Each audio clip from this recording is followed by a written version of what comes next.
건강하면서도 아름다운 가슴은 여성의 최대 매력 포인트면서 예쁜 S라인 몸매를 완성시키는 가장 중요한 부분입니다. 요즘에는 과거와 다르게 이 노출이 과감해지면서 가슴에 대한 콤플렉스를 해결하기 위해 가슴 성형을 선택하는 여성들이 굉장히 늘어나고 있는데요. 오늘 생생 건강 플러스에서는 SM미 성형외과 이상혁 원장님과 함께 가슴 성형에 대해 이야기 나눠보겠습니다. 원장님 안녕하세요. 네, 안녕하세요. 네, 원장님 아름다운 가슴에 대한 기준이 있다면 어떤 게 있을까요? 네, 이 아름다운 가슴에 대한 기준은 이제 동서양에 따라서 다르고요. 네. 또 시대에 따라서도 차이가 있겠지만요.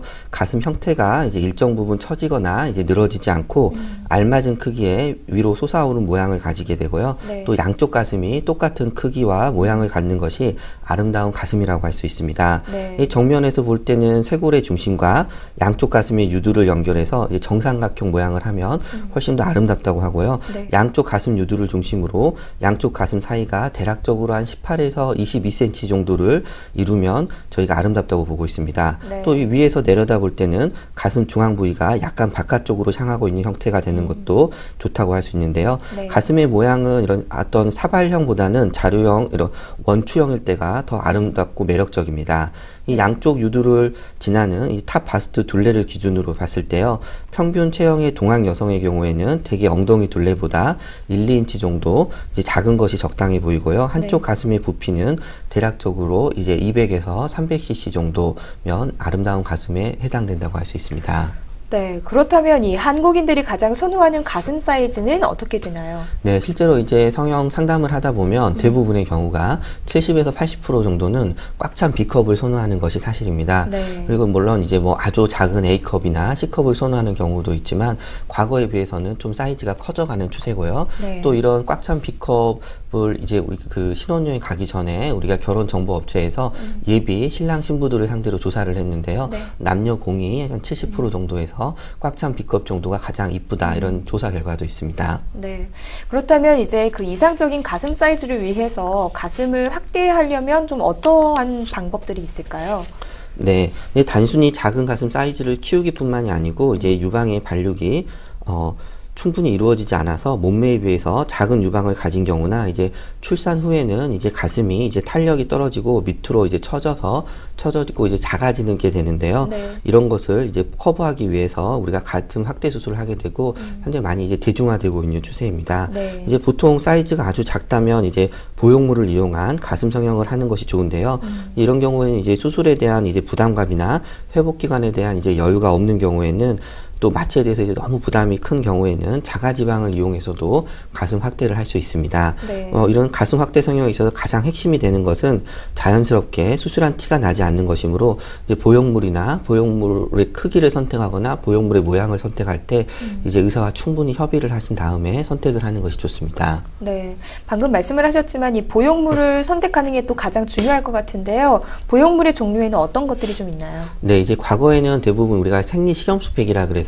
이제 비닐팩에 이제 물을 넣어서 쓰는 팩을 사용을 했는데요. 네. 이 경우에는 이제 보형물이 이제 감촉이 많이 떨어지기 때문에 최근에는 많이 사용을 하지는 않습니다. 네. 최근에 이제 코이시브 겔이라 그래서 이제 고체와 액체의 중간 단계인 겔 성분의 물질을 사용을 하는 게 가장 많은데요. 네. 표면이 어떻게 생겼냐, 모양이 어떻게 생겼냐에 따라서 이걸 여러 가지로 나누고 있습니다. 네. 대표적으로 나눈다면 우리가 이제 표면이 부드러운 스무스 타입의 이제 보형물과 표면이 거칠거칠한 텍스처드 타입의 보형물로 나눌 수 있고요. 네. 또 모양이 원형으로 돼 있냐, 아니면 우리가 이제 일반적으로 우리가 해부학적 보형물이라고 부르는데 일반인들이 이제 물방울 보형물이라고 부르는 위쪽 가슴에는 위쪽에 들어가는 부분에는 용량이 적고 네. 아래쪽으로 들어가는 부분에는 용량이 많은 이런 형태의 보형물, 즉 물방울 형태의 보형물로도 나눌 수 있습니다. 네. 방금 원장님께서 말씀을 해주셨지만 물방울 가슴 성형에 대해서 요즘에 굉장히 그 관심이 높아지고 있다고 들었습니다. 이 물방울 보형물은 누구에게나 다 좋은 건가요? 네, 이제 모든 수술에서 이제 모든 사람한테 어울리는 보형물은 실제로는 없습니다. 네. 사람에 따라서 각기 다른 보형물을 쓰는 것이 좋은데요. 이제 물방울 보형물은 기존에 이제 동그란 이제 라운드형 보형물에 비해서 여러 가지 단점을 이제 보완을 한 것인데요. 네. 이제 뭐 피부가 윗가슴이 돌출돼 있는 분들이 있습니다. 그런 경우에는 이제 라운드형의 보형물을 넣을 경우에는 윗가슴이 더 볼록해지는 현상이 네. 나타나기 때문에 이제 이런 물방울 형태의 보형물을 사용하시는 것이 좋고요. 라운드형의 보형물은 이렇게 좌우와 상하의 비율이 동그랗기 때문에 이렇게 딱 정해져 있게 됩니다. 네. 반면 이제 물방울 보형물은 이제 어느 정도 이제 특이하게 체형이 뭐 가슴 흉곽이 넓은데 상하가 작으신 분들 또는 이 흉곽은 작은데 상하가 넓으신 분들에 맞춰서 이렇게 가슴이 모양이 좌우가 짧은데 상하가 긴다든지 아니면 상하가 짧은데 좌우가 긴다는 이런 자기의 체형에 맞게끔 선택을 해서 사용할 수 있기 때문에 일반적인 체형보다 자기 뭐 키가 큰다거나 아니면은 조금 더 흉곽이 넓다거나 이런 분들한테는 자신에게 맞게 보형물을 선택해서 사용할 수 있는 장점이 있을 수 있습니다. 네. 그렇다면 이제 이 가슴 확대 수술을 할 때요, 보형물을 어떻게 넣는지 좀 궁금하거든요. 네. 보형물을 삽입할 때 우리가 이 절개를 하는 방법에는 크게 네 가지로 볼 수 있는데요. 네. 겨드랑이로 절개를 하거나 아니면 유륜으로 절개 또는 유방하선으로 절개를 하거나 배꼽으로 절개를 할 수 있습니다. 네. 요즘 이제 배꼽으로 절개를 하는 경우에는 저희가 생리식염수팩만 가능하기 때문에 최근에는 이제 많이 사용하지 않는 방법이고요. 이 겨드랑이 절개가 한국 사람들에서는 가장 많이 사용하는 방법입니다. 네. 실제로 수술에서 한 70% 정도에서는 이 겨드랑이 절개를 사용하게 되는데요. 네. 이 흉터가 겨드랑이에 남기 때문에 가슴 부위에 흉터가 직접적으로 보이지 않는 장점이 있고요. 네. 또 이제 모유수유나 이런 데 영향을 주지 않기 때문에 많이 선호되는 방법입니다.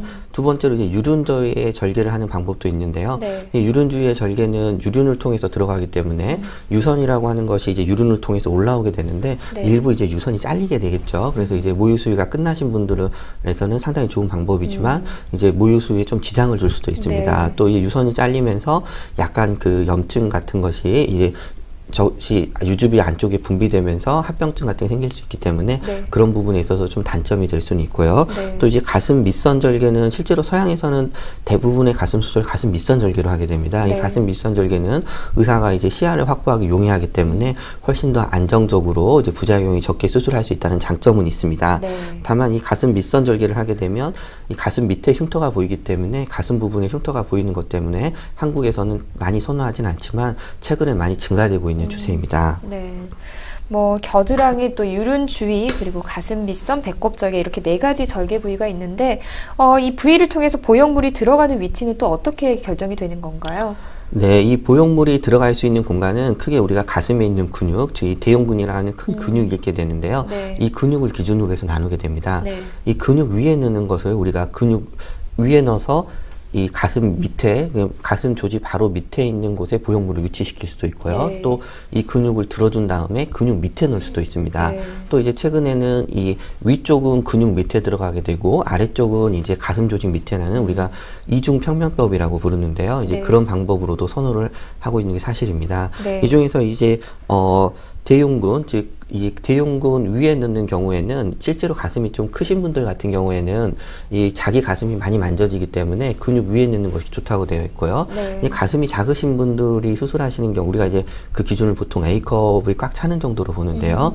이제 그 정도가 안 되시는 경우에 이제 근육 위에 넣게 되면 보형물이 많이 만져지게 됩니다. 네. 그래서 이게 가슴이 작으신 분들은 근육으로 한 겹을 더 커버를 해줘서 이제 만져질 때 감촉이 보형물이 바로 만져지지 않게끔 하기 위해서 근육 밑에 넣는 것이 일반적이라고 생각하시면 됩니다. 네.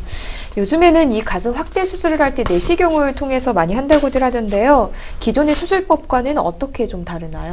네, 이제 가슴 수술은 이제 간단히 설명을 해드리면 우리가 절개를 하고 그 다음에 박리를 해서 보형물이 들어갈 방을 만들어준 다음에 보형물을 거기에 위치를 시키면 이제 수술이 끝나게 되는데요. 네. 이 박리를 하는 데 있어서 과거에는 우리가 직접 볼 수가 없기 때문에 그냥 뭉퉁한 기구를 통해서 한 번에 이게 쑥 박리를 하는 것으로 거의 끝나게 됐습니다. 이럴 경우에 네. 이제 출혈이 좀 심하거나 여러 가지 이제 정확하게 이제 수술이 잘 안 되는 단점이 있었는데요. 네. 이걸 직접적으로 볼게 하기 위해서 최근에 이제 내시경을 많이 사용하고 있는 추세입니다. 네. 내시경을 직접 보게 되면 박리를 할 때 이제 불필요한 이제 신경이나 혈관이 다치는 거를 좀 줄일 수도 있고요. 또 출혈이 있는 경우에도 직접 보고 이거를 이제 지혈을 할 수 있기 때문에 이 출혈과 같은 부작용도 실제로 많이 줄어들게 됩니다. 또 그전에는 이게 박리를 이렇게 불필요한 부분까지 많이 해야 되기 때문에 네. 실제로 이제 수술하고 나면 회복이 많이 걸렸습니다. 뭐 팔을 든다든지 하는 것도 상당히 오래 걸렸는데 내시경을 사용하면서부터는 이런 뭐 회복되는 데 걸리는 기간도 확 줄어들었다고 생각하시면 됩니다.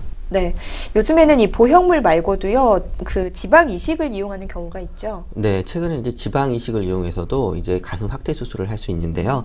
환자들이 실제로 많이 선호하는 방식이기도 합니다. 네. 이 수술법은 자신의 몸에서 이제 여분의 지방이 있는 곳, 즉 이제 복부라던가 허벅지, 이제 엉덩이 등에서 여분의 지방을 채취를 한 다음에 이제 네. 정제 과정을 통해서 가슴에 이제 이식해 주는 방식으로 진행이 되게 됩니다. 네. 예, 이건 이제 어떻게 보자면 일석이조의 방법이라고 할 수 있는데요. 특히 이제 좀 살이 많으신 경우에는 복부 쪽에 불필요한 지방이 제거가 되고 네. 또 그게 가슴이 커지기 때문에 일석이조라고 볼 수도 있죠. 네. 이 자가지방 이식 유방 확대술의 가장 큰 장점은 이제 보형물이 아닌 이제 자신의 지방을 사용한다는 점이기 때문에 네. 보형물로 인해서 우리가 걱정하는 부작용 등을 피할 수 있습니다.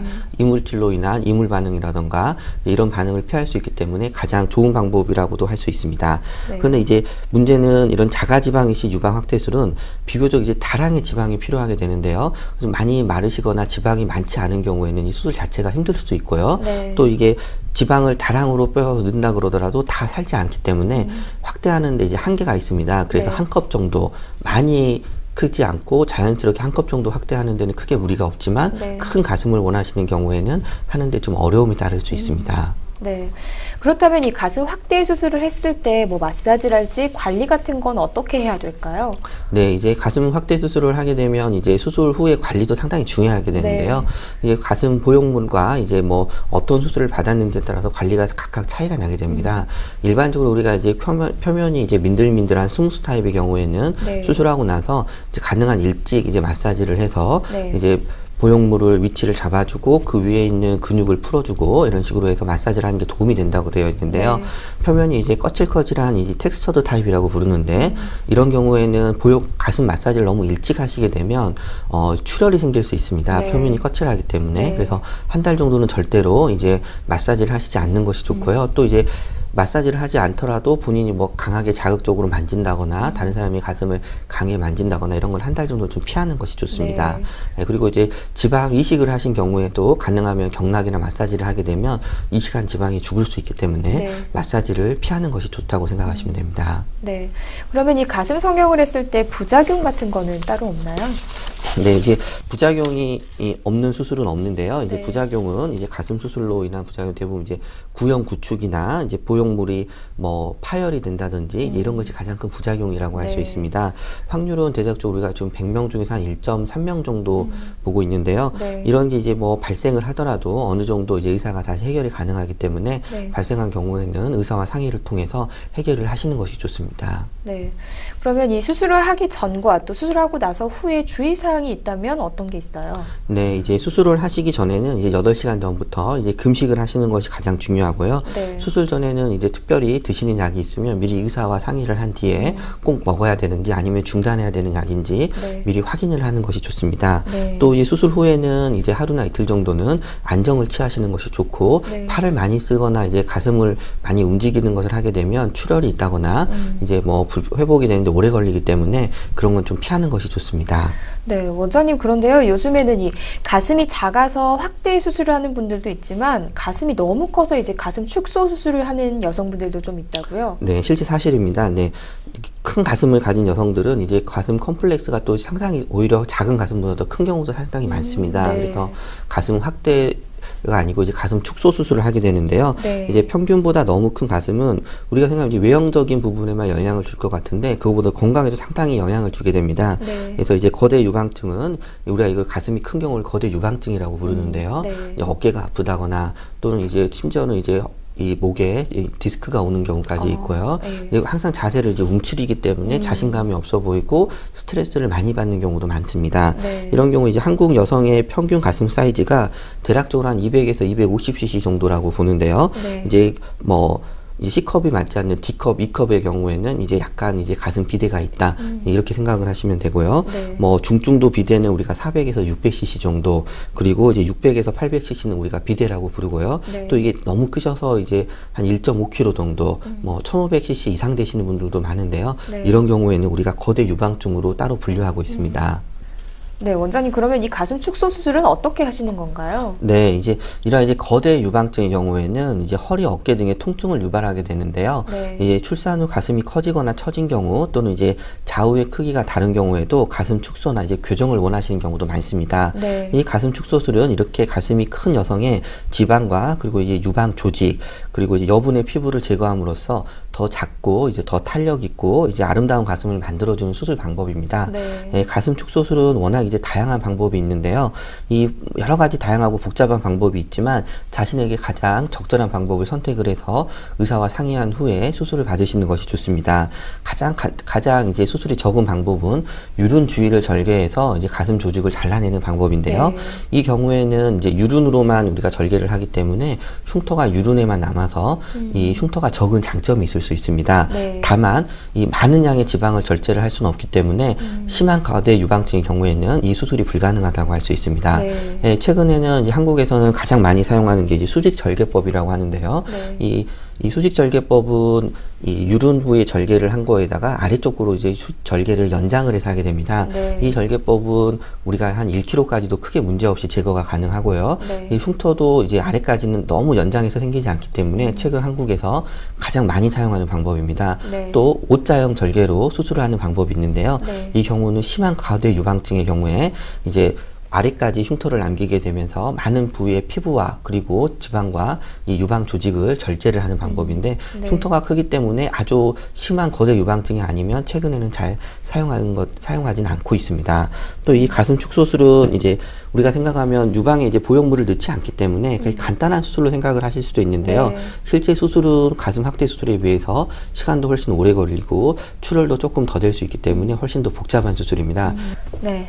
원장님 그러면 이제 그 가슴에 대한 고민 중에 많은 분들이 좀 가슴을 키우고 싶다 아니면 가슴을 줄이고 싶다 이런 고민들도 있지만 중년 여성분들께서는 이 처진 가슴 때문에 고민을 좀 하세요. 이런 그 처진 가슴도 개선이 가능할까요? 네, 실제로 처진 가슴 때문에 병원에 상담을 오시는 분들도 상당히 많습니다. 이제 네. 처진 가슴은 이제 유두가 가슴의 중앙보다 이제 아래쪽에 위치하는 경우를 저희가 말을 하는데요. 네. 정도에 따라서 저희가 세 등급으로 분류를 하고 있습니다.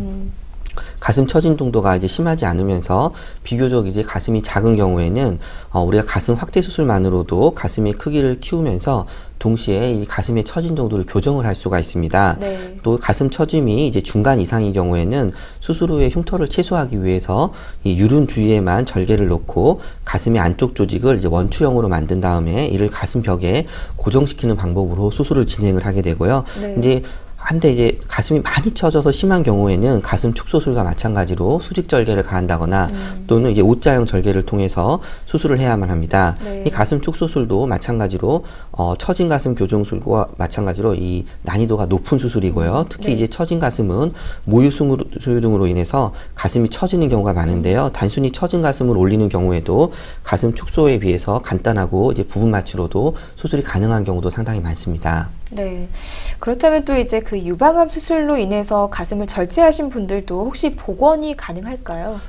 네, 실제로 이제 유방암 수술이 많이 늘어나면서요. 유방암 수술 뒤에 이제 가슴을 이제 재건하시는 분들이 많이 늘어나고 있는 상태입니다. 네. 이 유방을 이제 단순히 절제를 하게 되면 여성분들이 그 정신적으로 이 여성성을 상실했다는 데 대한 상당한 스트레스가 있게 네. 됩니다. 물론 이제 가슴이 없더라도 건강상의 문제는 없지만 그런 정신적인 스트레스가 상당히 크기 때문에 네. 대부분의 경우에는 최근에는 이제 가슴을 복원하는 것을 선택을 하게 되고요. 네. 이런 가슴 복원 수술의 경우에는 우리가 이제 일반적으로 가슴을 우리가 확대할 때 쓰게 되는 보형물을 이용을 해서 가슴을 다시 복원을 한다든지 네. 또 최근에는 자기 조직을 이용을 해서 네. 가슴을 복원을 하게 되는데요.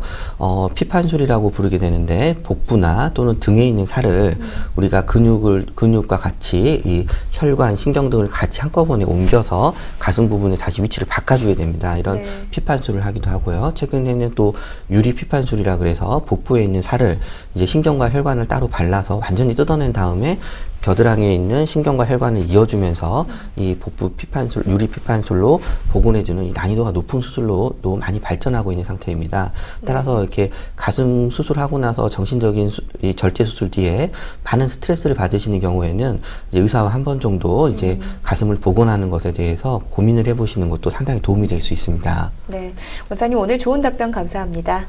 네, 감사합니다. 네. 가슴은 많은 여성들이 고민하는 신체 부위로 꼽히는데요. 그만큼 성형으로 자신감을 얻는 분들도 많이 계십니다. 하지만 이 수술을 결정하기 전에 전문의와의 충분한 상담이 필요하다는 거 잊지 마시기 바랍니다. 오늘 생생건강플러스에서는 아름다운 가슴 만들기에 대해 알아봤습니다. 시청해주신 여러분 고맙습니다.